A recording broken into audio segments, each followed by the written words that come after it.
ഒറ്റക്കൊമ്പൻ കാണ്ടാമൃഗങ്ങളുടെ കാട്. ലോകത്തിൽ അവശേഷിക്കുന്ന 3500-ഓളമുള്ള ഒറ്റക്കൊമ്പൻ കാണ്ടാമൃഗങ്ങളെ നമുക്ക് കാട്ടിൽ പോയി കണ്ട് ആസ്വദിക്കാൻ പറ്റുന്ന ഏറ്റവും കിടിലൻ പ്ലേസാണ് കാശിരംഗ നാഷണൽ പാർക്ക്. അതെ, നമ്മൾ കാശിരംഗ നാഷണൽ പാർക്കിലാണുള്ളത്. ഈ കാട് ഒറ്റക്കൊമ്പൻ കാണ്ടാമൃഗങ്ങൾക്കാണ് പ്രശസ്തമെങ്കിലും ഈ കാട് വാഴുന്നത് വേറൊരാളാണ് കേട്ടോ. ഗോൾഡൻ ടൈഗർ, സ്വർണ്ണക്കടുവ. ഈ കാട്ടിൽ മാത്രം ഇന്ത്യയിൽ നമുക്ക് വേറെ എവിടെയും കാണാൻ സാധിക്കാത്ത ഗോൾഡൻ ടൈഗർ കാശിരംഗ ഫോറസ്റ്റിലുണ്ട്. അതും നമുക്ക് ഗോൾഡൻ ലൈറ്റിൻ്റെ ആ ഒരു കളറിൽ തന്നെ, ആ ഒരു ബാക്ക്ഗ്രൗണ്ടിൽ തന്നെ കാണാൻ പറ്റിയാലോ. കാഴ്ചകൾക്ക് ഒരു പഞ്ഞവുമില്ലാത്ത കാടാണ് കാശിരംഗ. ഇവിടെ വന്നാൽ നമുക്ക് കാട്ടു നീർപ്പോത്തിനെ കാണാം, വൈൽഡ് വാട്ടർ ബഫല്ലോ, പിന്നെ വെള്ളമാന്, വളരെ റെയറായിട്ട് മാത്രം കാണുന്ന വെള്ളമാനുകൾ. അങ്ങനെ ഒട്ടനവധി കാഴ്ചകളുമായിട്ട് നമ്മുടെ കാശിരംഗ ഫോറസ്റ്റ് യാത്ര കിടിലനായിരുന്നു കേട്ടോ. അപ്പോൾ നമ്മൾ കാശിരംഗ നാഷണൽ പാർക്കിൽ എത്തിയിട്ടാണുള്ളത്. ആദ്യമായിട്ടാണ് ഞാൻ ഇങ്ങോട്ടേക്ക് വരുന്നത്. അപ്പോൾ നമ്മൾ ഫസ്റ്റ് സഫാരി നമ്മൾ സെൻട്രൽ സോണിൽ, കാശിരംഗ നാഷണൽ പാർക്കിൻ്റെ സെൻട്രൽ സോണിൽ 7:30 മണിക്കാണ് കേട്ടോ ഈ ഗേറ്റ് ഓപ്പൺ ആകുന്നത്. അപ്പോൾ നമുക്കിപ്പോൾ ഏകദേശം ഒരു 6:45 സമയം കഴിഞ്ഞിട്ടേ ഉള്ളൂ. നമ്മുടെ വണ്ടികൾ തന്നെയാണ് ഇതേ മുന്നിൽ വന്ന് ഇത് പാർക്ക് ചെയ്തിട്ടുള്ളത്. ഈ ദിവസങ്ങളിൽ ഇവിടെ ഗോൾഡൻ ടൈഗർ ഒക്കെ സ്പോട്ട് ചെയ്തിട്ടുണ്ട്. നമുക്ക് ഭാഗ്യമുണ്ടോ എന്നുള്ളത് അറിയത്തില്ല. പിന്നെ നമുക്ക് ഒറ്റക്കൊമ്പൻ കാണ്ടാമൃഗം നമുക്ക് വേൾഡിൽ തന്നെ കാണാൻ പറ്റുന്ന മെയിനായിട്ടുള്ള നാഷണൽ പാർക്ക് ഇതാ ഈ കാശിരംഗയാണ്. അങ്ങനെയൊക്കെ ആയിട്ട് കാശിരംഗകളുടെ കാഴ്ചകൾ കാണാനായിട്ട് എത്തിയിട്ടുള്ളത്. നിങ്ങളും അപ്പോൾ നമ്മുടെ കൂടെ തന്നെ വരിക. കാഴ്ചകളിലേക്ക് സ്വാഗതം. അപ്പോൾ ഇവിടെ ഇതാ ഈ കാശിരംഗയിൽ ഫസ്റ്റ് കയറുന്നതെന്ന് പറഞ്ഞാൽ എലഫൻറ്റ് സഫാരിയാണ് കേട്ടോ. രാവിലെ എലഫൻറ്റ് സഫാരി കഴിഞ്ഞിട്ടാണ് നമുക്കിതാ നമ്മുടെ ജിപ്സി സഫാരി തുടങ്ങുക. എലഫൻറ്റ് സഫാരി കഴിഞ്ഞ് വരുന്ന ആനകൾ, ഇതാ ആനപ്പുറത്ത് ആളുകളൊക്കെ ഇതാ പുൽമേട്ടിൽ നിന്ന് കയറി വരുന്നത് കണ്ടോ. നല്ലൊരു അനുഭവമായിരിക്കും കേട്ടോ. എന്താണല്ലോ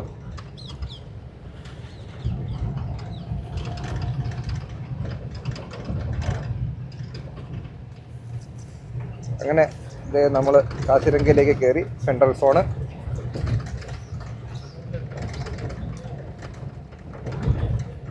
ഈ കാശിരംഗ നമ്മുടെ ഈ സഫാരി സോണിലെല്ലാം കൂടുതലും ഇതേപോലെ ചതുപ്പ് നിലങ്ങളാണ്. അതുകൊണ്ട് തന്നെ ഇവിടെ എലഫൻറ്റ് ഗ്രാസ് എന്നുള്ള ഈ ആനപ്പുല്ല്, ആനയോളം വലിപ്പമുള്ള ഹൈറ്റുള്ള ആ പുല്ലുകൾ, അതിൻ്റെ ഉള്ളിൽ ആന കയറി നിന്നാൽ പോലും മനസ്സിലാവില്ല, അത്രയും ഹൈറ്റാണ്. അതുപോലത്തെ പുല്ലുകളാണ് കേട്ടോ കൂടുതലും ഉള്ളത്.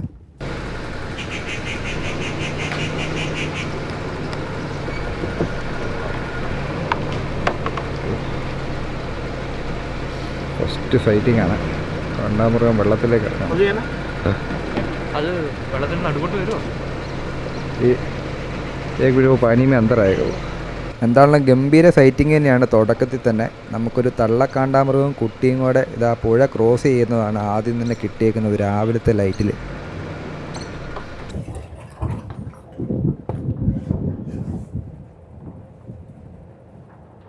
വർഷത്തിൽ 6 മാസം അടഞ്ഞു കിടക്കുന്ന കാടാണിത്. ഇപ്പോൾ ജൂൺ തൊട്ടിട്ട് ഏകദേശം നവംബർ വരെ ഇവിടെയെല്ലാം വെള്ളം കയറി കിടക്കുന്ന സ്ഥലമാണ്.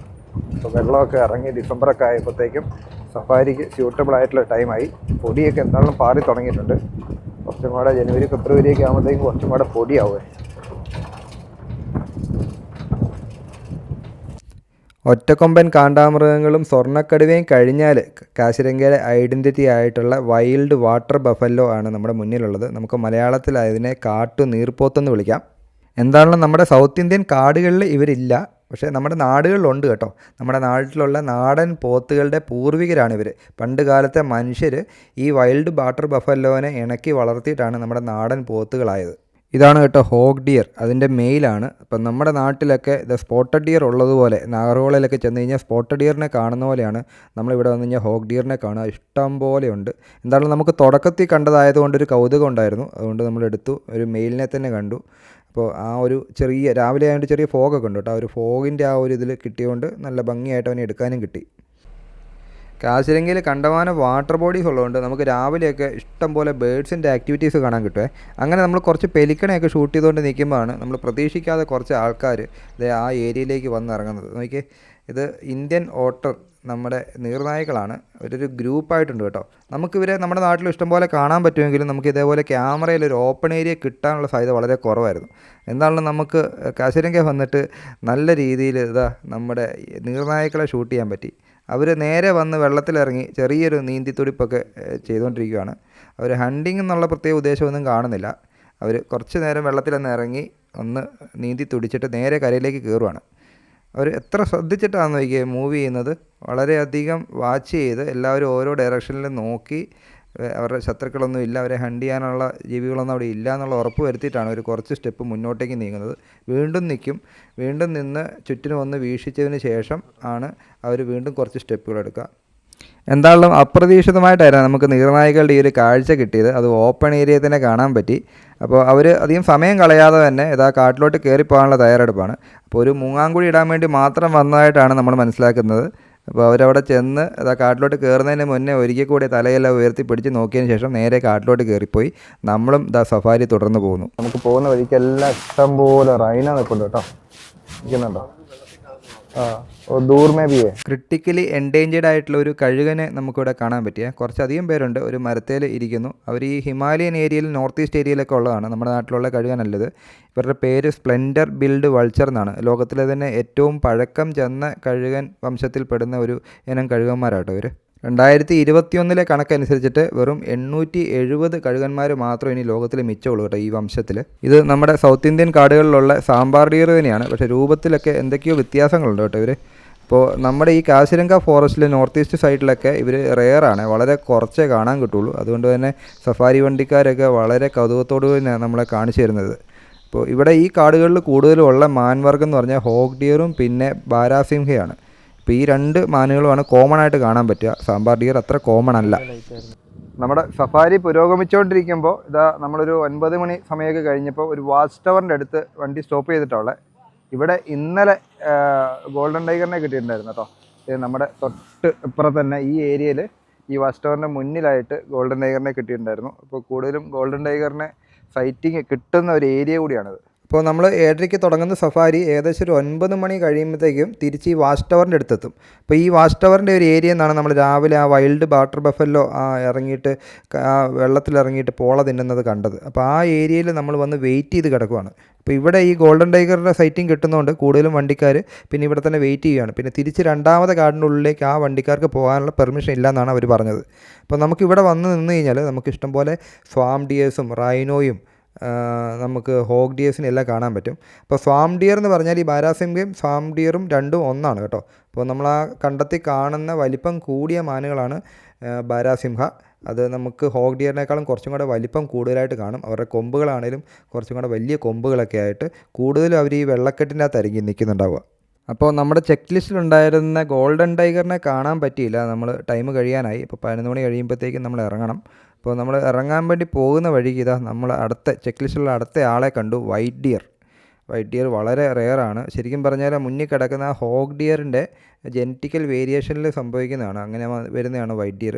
ഇപ്പോൾ നമ്മുടെ വയനാട് വൈൽഡ് ലൈഫ് സാഞ്ചുറിയിലൊക്കെ നമ്മുടെ സ്പോട്ടഡ് ഡിയറിൻ്റെ വൈറ്റ് ഡിയർ റിപ്പോർട്ട് ചെയ്തിട്ടുണ്ട്. അതുപോലെ കാശിരംഗ ഫോറസ്റ്റിൽ കാണുന്നതാണ് ഹോഗ് ഡിയറിൻ്റെ വൈറ്റ് ഡിയർ. അത് വളരെ റെയറായിട്ട് 1-2 മാനുകൾ മാത്രമേ ഉള്ളൂ കേട്ടോ. എന്താണെങ്കിലും നമുക്കതിനെ മുന്നിൽ കാണാൻ കിട്ടി ഇവിടെ. ഇതാ അപ്പോൾ നമ്മുടെ ആഫ്റ്റർനൂൺ സഫാരി പുരോഗമിച്ചുകൊണ്ടിരിക്കുകയാണ്. അപ്പോൾ രാവിലത്തെ പോലെ അല്ല, കുറച്ച് ചൂട് വെയിലുണ്ട്, എന്നാൽ ചെറിയൊരു തണുപ്പുണ്ട് താൻ. പക്ഷേ ഓപ്പൺ ഏരിയ കൂടെ നമ്മൾ സഞ്ചരിക്കുന്നതുകൊണ്ട് തന്നെ വെയിലിൻ്റെ ചൂട് നമുക്ക് ഏൽക്കാൻ പറ്റും. ഇപ്പോൾ രാവിലെ സമയത്തൊക്കെ ഇപ്പോൾ ഡിസംബറിൽ നമുക്ക് നല്ല തണുപ്പാണ്, ജാക്കറ്റ് കരുതിയേ പറ്റുള്ളൂ. ആസാം നോർത്ത് ഈസ്റ്റിലായതുകൊണ്ട് നമ്മുടെ ഇന്ത്യൻ ടൈം സോൺ ആണെങ്കിൽ പോലും നമ്മളെക്കാളും 1 മണിക്കൂർ മുന്നെയാണ് ഏകദേശമൊക്കെ. നമ്മുടെ കേരളത്തിലേക്ക് വെച്ച് നോക്കുമ്പോൾ 1 മണിക്കൂർ മുന്നേ അവിടെ സൂര്യൻ ഉദിക്കും, 1 മണിക്കൂർ നേരത്തെ സൂര്യൻ അസ്തമിക്കും. അപ്പോൾ ഡിസംബറിലേക്ക് പറഞ്ഞാൽ തന്നെ നമുക്ക് ഏകദേശം ഒരു 6:30 കഴിയുമ്പോഴത്തേക്കും തന്നെ നേരം വെളുത്തും നന്നായിട്ട്. പിന്നെ വൈകിട്ട് 4:30 കഴിയുമ്പോഴത്തേക്ക് സന്ധ്യയായി, 4:40 ആകുമ്പോഴത്തേക്ക് സൺസെറ്റായി. ഇപ്പോൾ നമ്മുടെ ഇവിടെ ആ സമയത്ത് 5:45 6:15 ആവും സൺസെറ്റ് ആകാനായിട്ട്. അപ്പോൾ കാസിരംഗ നാഷണൽ പാർക്കിലേക്ക് സഫാരി പ്ലാൻ ചെയ്യുന്നവരുടെ അറിവിലേക്കായിട്ട് കുറച്ച് കാര്യങ്ങൾ പറയാം. ഇവിടെ ഈ സഫാരി വാഹനങ്ങൾ ഇത് മുഴുവൻ ജിപ്സികളാണ്. അപ്പോൾ ജിപ്സികൾ എല്ലാം തന്നെ പ്രൈവറ്റാണ്, ഗവൺമെൻറ് ജിപ്സികളില്ല. അപ്പോൾ നമ്മൾ നേരിട്ട് ബുക്ക് ചെയ്യണമെന്ന് ആഗ്രഹിക്കുന്നവർ കാസിരംഗ നാഷണൽ പാർക്കിൻ്റെ വെബ്സൈറ്റിൽ കയറിയിട്ട് നമ്മുടെ എൻട്രി ഫീ ബുക്ക് ചെയ്യാൻ പറ്റും. അതായത് 528 രൂപയാണ് ഒരാളുടെ എൻട്രി ഫീ വരിക. 6 പേരൊക്കെ ഒന്നിച്ചുണ്ടെങ്കിൽ ഒന്നിച്ച് ബുക്ക് ചെയ്യാം. പക്ഷേ പ്രശ്നം എന്താണെന്ന് വെച്ച് കഴിഞ്ഞാൽ നമുക്ക് സഫാരി ജീപ്പുകൾ നമ്മൾ പിന്നെ പുറത്തുനിന്ന് വേണം ഹയർ ചെയ്യാനായിട്ട്. അപ്പോൾ 528 രൂപ നമ്മുടേത് നമ്മൾ കൊടുത്തു, പിന്നെ 100 രൂപ നമുക്ക് ക്യാമറ ചാർജ് വരുന്നുള്ളൂ കേട്ടോ. അതൊരു വലിയ ആശ്വാസമാണ്. കർണാടകയിലൊക്കെ വെച്ച് നോക്കുമ്പോൾ നമ്മൾ 1500 1700 രൂപയൊക്കെ കൊടുത്തിട്ടാണ് നമ്മൾ 600mm ലെൻസൊക്കെ കയറ്റുന്നത്. അത് വെച്ച് നോക്കുമ്പം ആസാമിൽ നമുക്ക് വെറും 100 രൂപയേ ഉള്ളൂ. ഏത് ലെൻസ് ഇട്ടാലും നമുക്ക് 100 രൂപ കൊടുത്താൽ മതി. അപ്പോൾ നമ്മൾ ഈ 528 100 രൂപയും 628 രൂപ കൊടുക്കുക, പിന്നെ പുറത്തുനിന്ന് ജീപ്പ് ഹയർ ചെയ്യുക. അപ്പോൾ 6 പേർക്ക് വരെ ഒരു ജീപ്പിൽ പോകാനാവും. അപ്പോൾ ജീപ്പ് ഹയറിങ്ങിന് വീണ്ടും 3000 രൂപ 3500 രൂപ വരെയൊക്കെ ചാർജ് ചെയ്യുക. അപ്പോൾ അതിലും നല്ലത്, എപ്പോഴും നല്ലതെന്ന് പറഞ്ഞാൽ പുറത്ത് തന്നെയുള്ള ജെന്യൂൻ ആയിട്ടുള്ള ട്രാവൽ ഏജൻറ്റ് ത്രൂ പോവുക. ഒരു 6 പേരൊക്കെ ഒന്നിച്ചുണ്ടെങ്കിൽ ബാർഗെയിൻ ചെയ്ത് നല്ലൊരു റേറ്റിൽ നിങ്ങൾക്ക് പോകാനാവും. അപ്പോൾ നമ്മൾ പോയതെന്ന് പറഞ്ഞാൽ നമ്മുടെ കൂട്ടത്തിൽ തന്നെയുള്ള ഫ്രണ്ട്സ് ഹാരിസ് കാസിംഗ് വ്ളോഗ്സും പിന്നെ വണ്ടർലസ് സ്റ്റോറീസിലെ നിതിനും കൂടെ ചേർന്ന് അവർ രണ്ടുപേരും കൂടെ ചേർന്ന് നടത്തുന്ന ബഡ്ജറ്റ് പാക്കേജുകളാണ്. അവർ ഈ പറഞ്ഞ ഇന്ത്യയിലേക്കുള്ള മുഴുവൻ ഫോറസ്റ്റ് തന്നെ ഇതേപോലെ ബഡ്ജറ്റ് ട്രിപ്പുകൾ നടത്തുന്നുണ്ട്. അപ്പോൾ ഈ താല്പര്യമുള്ള ആൾക്കാരൊക്കെ അവരോട് പോകാറുണ്ട്. നമ്മളും അവരുടെ കൂടെയാണ് പോയിട്ടുണ്ടായിരുന്നത്. അപ്പോൾ നമ്മുടെ ഫ്രണ്ട്സും കൂടെ ആയതുകൊണ്ട് നമുക്ക് നന്നായി അറിയുകയും ചെയ്യാം. എല്ലാവരും സെയിം വൈബുള്ള ആൾക്കാരുമാണ്. അപ്പോൾ നമുക്ക് നന്നായിട്ട് ആ ട്രിപ്പ് എൻജോയ് ചെയ്യാൻ പറ്റി. കേരളത്തിൽ നിന്ന് പോകുമ്പോൾ നമുക്ക് ട്രെയിൻ വഴിയും ഫ്ലൈറ്റ് വഴിയും പോകാം. ഇപ്പോൾ ഫ്ലൈറ്റ് ആണെങ്കിൽ പെട്ടെന്ന് എത്തും. ഗുവാഹത്തിയാണ് നിയറസ്റ്റ് എയർപോർട്ട്. ഗുവാഹത്തിയിൽ നിന്ന് നമ്മൾ പിന്നെ ISBT ബസ് ടെർമിനലിൽ പോകണം. ആസാമിൻ്റെ ഗുവാഹത്തിയിലുള്ള മെയിൻ ബസ് ടെർമിനലാണ്, ഇൻ്റർസ്റ്റേറ്റ് ബസ് ടെർമിനലാണ്. അവിടെ നിന്ന് നമ്മൾ കാശിരംഗയ്ക്കുള്ള ബസ് പിടിക്കുക. ഏകദേശം ഒരു 4-5 മണിക്കൂർ കണക്കൂട്ടണം കേട്ടോ, അത്രയും ദൂരമുണ്ട്. നമ്മൾ ആ ഡിസ്റ്റൻസ് കവർ ചെയ്താലാണ് നമ്മൾ കാശിരംഗയുടെ ഈ സഫാരി നടക്കുന്ന സോണിൻ്റെ ഏരിയയിലെത്തുക. അവിടെ ഇഷ്ടംപോലെ ഹോം സ്റ്റേകളുണ്ട്. അത് നിങ്ങൾ നേരത്തെ ബുക്ക് ചെയ്തിട്ട് പോകും കേട്ടോ. ആ മരത്തിൻ്റെ തലപ്പത്ത് ഒരു മൂങ്ങ വന്നിരിപ്പുണ്ട്. അതിനെ ഓടിക്കുവാണ് ഈ കാക്കകളെല്ലാം കൂടി ചേർന്ന്.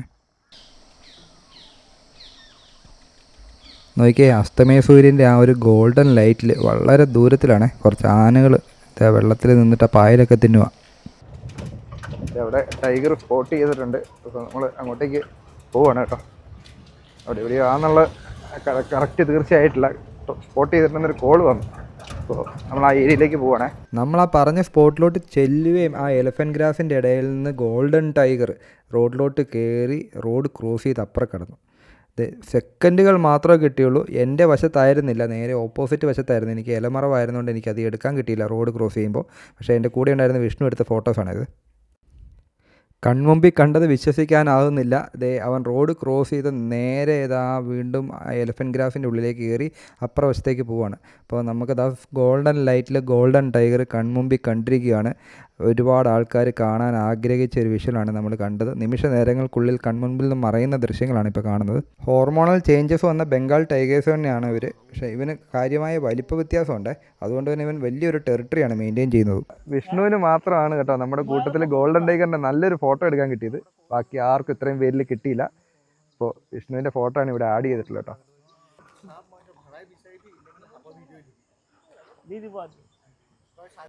അങ്ങനെ നമ്മൾ ഗോൾഡൻ ടൈഗറിനെ എല്ലാം കണ്ട് തിരിച്ചിറങ്ങാൻ പോകുമ്പോഴാണ് ഒരു ഒറ്റക്കൊമ്പൻ ഷോ ഇത്രയും സഫാരി വാഹനങ്ങളുടെ മുന്നിലേക്ക്.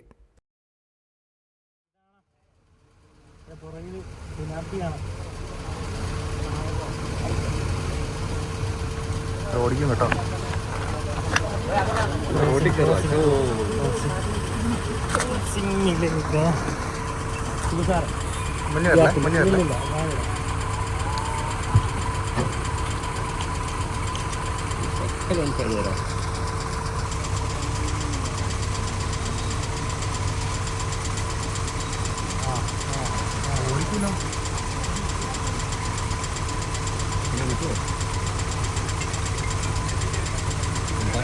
തല മുക്കിയാണ് പിടിച്ചേക്കുന്നത്. തല രാത്രി പിടിച്ചാലേ വിഷമമാണ്.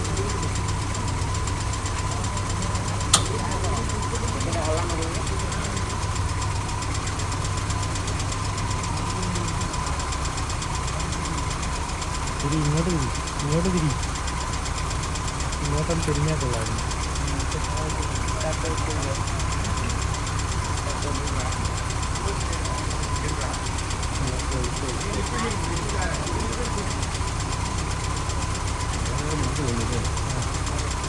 ഒരു സാധ്യത ഉണ്ടായിരുന്നു. ഈ റൈനോകളുടെ സ്തൂപം കണ്ടോ? ഇത് കാസിരംഗ നാഷണൽ പാർക്കിൽ സെൻട്രൽ സോണിന് മുന്നിലത്തെ ഇക്കോ ഷോപ്പിൻ്റെ മുന്നിൽ പണിത് വെച്ചേക്കുന്നതാണ്. ഇതിപ്പോൾ 2021 ഇതെവിടെ മേളിൽ കാണാൻ പറ്റും. ഇവിടെ ആസാമിൻ്റെ ചീഫ് മിനിസ്റ്ററാണ് ഇത് അനൗൺസ് ചെയ്തത്. അപ്പോൾ ഇതെന്ന് പറഞ്ഞാൽ സിംബോളിക്കായിട്ട് ചെയ്തേക്കുന്നതാണ്. അപ്പോൾ ഒരു 2000 സംതിങ് ആയിട്ടുള്ള റൈനോകളെ വേട്ടയാടിയതിൻ്റെ കൊമ്പുകൾ, ഇവിടെ മെയിനായിട്ട് റൈനോകളെ വേട്ടയാടുന്ന കൊമ്പുകൾ എടുക്കാൻ വേണ്ടിയിട്ടാണ്. ആ കൊമ്പുകൾ ഇവർ പോച്ചേഴ്സിൻ്റെ നിന്ന് പിടിച്ചെടുത്തപ്പോൾ അത് കരിച്ചിട്ട് അതിൻ്റെ ചാരം വെച്ചിട്ടാണ് ഇതിൻ്റെ ഈ സ്ട്രക്ചർ ഉണ്ടാക്കിയേക്കുന്നത്. അപ്പോൾ അത് ആൻറ്റി പോച്ചിങ്ങിനെതിരെയായിട്ടുള്ളൊരു സ്ട്രോങ് മെസ്സേജ് കൊടുക്കാനായിട്ടും കൂടെ ചെയ്തേക്കുന്നതാണ്. Day 2 ആണ്, മോർണിംഗ് സഫാരിയാണ്.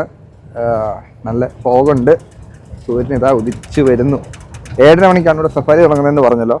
അപ്പോൾ അത്യാവശ്യം നല്ല തണുപ്പൊക്കെ ഉണ്ട് ഈ സമയത്ത്. ഒരു 8:30 വരെയൊക്കെ അത്യാവശ്യം നല്ല തണുപ്പുണ്ട്. അപ്പോൾ ജാക്കറ്റ് രാവിലെ കൈ കരുതുക. രാവിലെ ഈ കാടിൻ്റെ അകത്ത് റൈനോയും പറഞ്ഞല്ലോ വൈൽഡ് വാട്ടർ ബഫലോയും ആനയൊക്കെ നിൽക്കുന്ന കാണാൻ പ്രത്യേക ഭംഗി തന്നെയാണ്. രക്ഷയില്ലാത്ത സൈറ്റിങ്സ് ആയിരുന്നു. ഇന്നലെയും തുറക്കം രാവിലെ അടിപൊളിയായിരുന്നു. പക്ഷേ ഈ ഫോഗ് ലൈറ്റ് വരുമ്പോഴത്തേക്കും പോകും.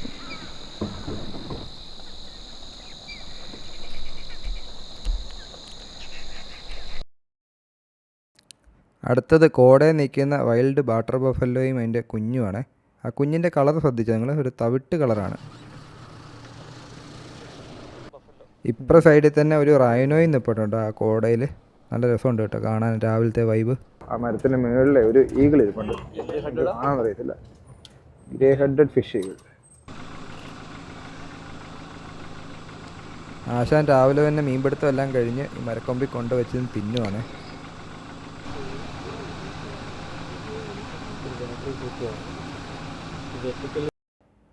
ഈ ആൺ റൈനുകളും പെൺ റൈനുകളെയും തിരിച്ചറിയാൻ ഇത്തിരി പാടാണ് കേട്ടോ. രണ്ടുപേരെയും കണ്ടാൽ ഒറ്റ നോട്ടത്തിൽ നമുക്ക് തിരിച്ചറിയില്ല. പക്ഷേ ചില കാര്യങ്ങളിലൂടെ നമുക്ക് മനസ്സിലാക്കും, സ്ഥിരമായിട്ട് പോകുന്നവർക്കൊക്കെ മനസ്സിലാക്കാൻ പറ്റും. ആൺ റൈനോകൾ കുറച്ചും കൂടെ വലിപ്പം കൂടുതലുണ്ടാവും, 2 ടണ്ണിന് മുകളിലോട്ടായിരിക്കും അവരുടെ വെയിറ്റ് കൂടുതലും. ഇപ്പോൾ പെൺ റൈനോകളൊക്കെ ആകുമ്പോൾ ഒരു 1.5 ടണ്ണിനും 2 ടണ്ണിനൊക്കെ ഇടയ്ക്കായിരിക്കും കൂടുതലായിട്ട് വെയിറ്റ് ഉണ്ടാവുക. പിന്നെയെന്ന് പറഞ്ഞാൽ ഇവരുടെ ഈ കൊമ്പ് ആൺ റൈനോകളുടെ കുറച്ചും കൂടെ അടി തൊട്ടേ നല്ല വണ്ണം കൂടിയിട്ടായിരിക്കും വരിക. അതുപോലെ അധികം നീളം ഉണ്ടാവില്ല. പെൺ റൈനോകളുടെ എന്ന് പറഞ്ഞാൽ ഇത്തിരി വണ്ണം കുറഞ്ഞു വന്ന് നീളം കൂടുതലുണ്ടാവും. കുട്ടികൾക്ക് വളരെ ചെറിയ കൊമ്പായിരിക്കും, അത് പ്രായം കൂടുന്നതനുസരിച്ചിട്ടാണ് വലുതായി വരിക. പിന്നെ അതുപോലെ തന്നെ ഇവരുടെ കഴുത്തിലെ ആ ഒരു മടക്കുണ്ടല്ലോ, ആ മടക്ക് ആണുങ്ങളുടെ കുറച്ചും കൂടെ കട്ടി കൂടിയതായിരിക്കും. പിന്നെ ആണുങ്ങളുടെ പൊക്കം ഒരു ഷോൾഡർ ഹൈറ്റ് എന്ന് പറഞ്ഞാൽ ഏകദേശം ഒരു 6 അടിയാണ് പറയുന്നത്. പെണ്ണുങ്ങളുടേത് ഒരു 5.5 അടിയൊക്കെ വരുള്ളൂ. അങ്ങനെയൊക്കെ ആയിട്ട് സ്ഥിരം കാണുന്നവർക്ക് മനസ്സിലാക്കാൻ പറ്റും. പിന്നെ റൈനോകൾ സസ്യബുക്കുകളാണേലും ഇത്തിരി അപകടകാരികളാണ്, പെട്ടെന്ന് ദേഷ്യം വരും. അതുകൊണ്ട് സഫാരി വണ്ടികളൊക്കെ മറിച്ചിടുന്ന വീഡിയോസൊക്കെ നമ്മൾ പലതും കണ്ടിട്ടുണ്ട്. ഇത്തിരി ദൂരെ വിട്ടിട്ടൊക്കെ നമ്മുടെ സഫാരി വാഹനങ്ങൾ നിർത്താറുള്ളേ. അതും ഇവനിങ്ങനെ തല താത്തി പിടിച്ചിട്ട് വരുന്ന കണ്ടു കഴിഞ്ഞാൽ അവർക്കറിയാം, ലക്ഷണങ്ങൾ നോക്കി അറിയാൻ പറ്റും അവൻ ഓടിക്കും എന്നുള്ളതാണ് അതിൻ്റെ ലക്ഷണം എന്നാണ് പറയുന്നത്. അപ്പോൾ ഇവർ ബോഡി ലാംഗ്വേജ് നോക്കിയിട്ട് ഡ്രൈവർമാരത് മനസ്സിലാക്കും. ഒരു അമ്മയും കുഞ്ഞുമാണ് നമ്മുടെ മുന്നിലുള്ളത്. ഇവർ ആ ചതുപ്പിലേക്ക് ഇറങ്ങിയിട്ട് അവിടുത്തെ ആ പോള കഴിക്കുവാണ്. അപ്പോൾ മെയിനായിട്ട് ഈ റൈനോയുടെ ആവാസവ്യവസ്ഥ എന്ന് പറഞ്ഞാൽ ഇതേപോലെ ചതുപ്പ് നിറഞ്ഞ സ്ഥലങ്ങളാണ്. എന്തായാലും നമ്മൾ പണ്ട് പറയുന്ന പോലെ കാണ്ടാമൃഗത്തിൻ്റെ തൊലിക്കട്ടി ആടാന്ന് പറഞ്ഞ പോലെ ഇത് നല്ല തൊലിക്കട്ടിയുള്ളൊരു മൃഗം തന്നെയാണ് കേട്ടോ. പിന്നെ കരയിലെ ആന കഴിഞ്ഞാൽ ഏറ്റവും വലിപ്പമുള്ള ജീവിയും കാണ്ടാമൃഗമാണ്. ഏകദേശം 2 ടണ്ണോളമാണ് വെയിറ്റ്. ഇതൊക്കെ ഒരുത്തൻ നിലത്ത് കിടക്കുന്നുണ്ടോ, അവൻ്റെ ആ കഴുത്തിൻ്റെ അവിടെ ആ മടക്കയിൽ തന്നെ നല്ലൊരു കുത്ത് കിട്ടിയിട്ടുണ്ട്. ഇവർ തമ്മിൽ അങ്ങോട്ടും ഇങ്ങോട്ടും നല്ല കുത്ത് ഓടും കേട്ടോ. എന്തായാലും ആശാൻ ചെറിയ മയക്കത്തിലാണെന്ന് തോന്നുന്നു കേട്ടോ രാവിലെ തന്നെ. നമ്മുടെ കാടുകളിലുള്ള നാടൻ കുരങ്ങന്മാരെ പോലെ ഇത് ഈ ആസാമിലുള്ള കുരങ്ങന്മാരാണ്, റീസസ് മക്കാക്ക്. അവിടെ ഇഷ്ടം പോലെ ഉണ്ട് ഇവന്മാർ. രാവിലത്തെ കോടയിൽ കുറേ പോത്തുംകൂട്ടന്മാർ നിൽക്കുന്നതൊക്കെ നമ്മുടെ സഫാരി വാഹനം പോകുന്ന ആ വഴി തന്നെയാണ് ഇവർ നിൽക്കുന്നത്. നമ്മുടെ സൗത്ത് ഇന്ത്യൻ ഫോറസ്റ്റുകളിൽ നമ്മൾ കാട്ടുപോത്തെന്ന് വിളിക്കുന്ന ഇന്ത്യൻ വൈൽഡ് കോറുകൾ എന്താണെങ്കിലും ഈ കാസിരംഗ ഫോറസ്റ്റിലില്ല കേട്ടോ. അവിടെ ശരിക്കും അസലായിട്ടുള്ള ഇത് ഈ കാട്ടുപോത്ത് മാത്രമേ ഉള്ളൂ. നമ്മുടെ കാട്ടിൽ അസലായിട്ടുള്ള ഈ കാട്ടുപോത്ത് ഇല്ലാത്തത് കൊണ്ടും പണ്ട് തൊട്ടേ നമ്മൾ ഇന്ത്യൻ വൈൽഡ് ഗോറിനെ കാട്ടുപോത്ത് എന്ന് വിളിച്ച് ശീലിച്ചുകൊണ്ടും ഇപ്പോഴും നമ്മുടെ ഔദ്യോഗിക രേഖകളിലെല്ലാം കാട്ടുപോത്ത് തന്നെയാണ്. കർണാടകയോട് അതിർത്തി പങ്കിടുന്ന ചില പ്രദേശങ്ങളിലൊക്കെ അതിനെ കാട്ടി എന്ന് വിളിക്കുന്നു. ഞാനും അതിനെ കാട്ടുപോത്തെന്ന് വിളിക്കാനാണ് ഇഷ്ടപ്പെടുന്നത് കേട്ടോ. ഇതെവിടെ ഹോൺബിൽസ് ഉണ്ട് കേട്ടോ, ഗ്രേറ്റ് ഇന്ത്യൻ ഹോൺബിൽ. ഇത് റോഡരികെ തന്നെ നമുക്ക് ഇവിടെ ഒരു ആൽമരത്തേൽ നമുക്ക് ഹോൺബിലിനെ കാണാൻ കിട്ടും കേട്ടോ. ഇവിടെ നിന്ന് തന്നെ നമുക്ക് ഹോൺബിൽസിനെ, ഗ്രേറ്റ് ഇന്ത്യൻ ഹോൺബിൽസിനെ രണ്ട് പേരുണ്ട് ആ മരത്തിൻ്റെ മുകളിൽ ഉണ്ടോ, പറക്കുന്നുണ്ടോ. നമ്മുടെ സ്റ്റേ ഇരിക്കുന്നത് കൊഹോറ എന്ന് പറഞ്ഞ സ്ഥലത്താണ്. അപ്പോൾ ഇവിടെയാണ് നമ്മുടെ കാസിരംഗ നാഷണൽ പാർക്കിൻ്റെ സഫാരികളെല്ലാം ഓപ്പറേറ്റ് ചെയ്യപ്പെടുന്നത്. അപ്പോൾ ഇവിടെ തന്നെയുള്ള, അതായത് നമുക്ക് ഈ സഫാരി സോണിൽ നിന്ന് അധികം ദൂരത്തിലല്ലാതായിട്ടുള്ള 2 ഹോം സ്റ്റേകളാണ് നമ്മൾ എടുത്തിട്ടുള്ളത്. അപ്പോൾ ഇത്രയും പേര്, നമ്മൾ 12 പേരുണ്ടായിരുന്നു. ഫുഡ് നമ്മൾ ഇവിടുന്ന് തന്നെ അടുത്ത റെസ്റ്റോറൻറ്റുകളുണ്ട് കേട്ടോ, അവിടുന്ന് നമുക്ക് ഫുഡ് കഴിക്കാൻ പറ്റും. ആസാമിൽ വന്നിട്ട് ഈ കാസിരംഗ നാഷണൽ പാർക്കിൻ്റെ ഈ ഒരു പ്രദേശത്തൊക്കെയാണ് കേട്ടോ കുറച്ച് വൃത്തിയുള്ള ഹോട്ടലുകളും സൗകര്യങ്ങളും കണ്ടത്. ഇതെന്താണെങ്കിലും കാസിരംഗ നമുക്ക് കിട്ടിയേക്കുന്ന റൂം അത്യാവശ്യം നീറ്റ് ആൻഡ് ക്ലീൻ ആണ്, സ്പേഷ്യസ് ആണ്. വാഷ്റൂമാണേലും കുഴപ്പമൊന്നുമില്ലാത്തൊരു നീറ്റ് ആൻഡ് ക്ലീൻ വാഷ്റൂം. അപ്പോൾ കാസിരംഗ നാഷണൽ പാർക്കിലെ നമ്മുടെ ഈ സഫാരിയും വീഡിയോയും നിങ്ങൾക്ക് ഇഷ്ടപ്പെട്ടു എന്ന് വിശ്വസിക്കുന്നു. ഇഷ്ടപ്പെട്ടാൽ ലൈക്കും ഷെയറൊക്കെ തന്നെ സപ്പോർട്ട് ചെയ്യുക. പുതിയതായിട്ടുള്ള കാഴ്ചക്കാർ സബ്സ്ക്രൈബ് ചെയ്യുക. അപ്പോൾ പുതിയൊരു വീഡിയോ ആയിട്ട് കാണുന്നതിന് വരെ എല്ലാ കൂട്ടുകാർക്കും ബൈ.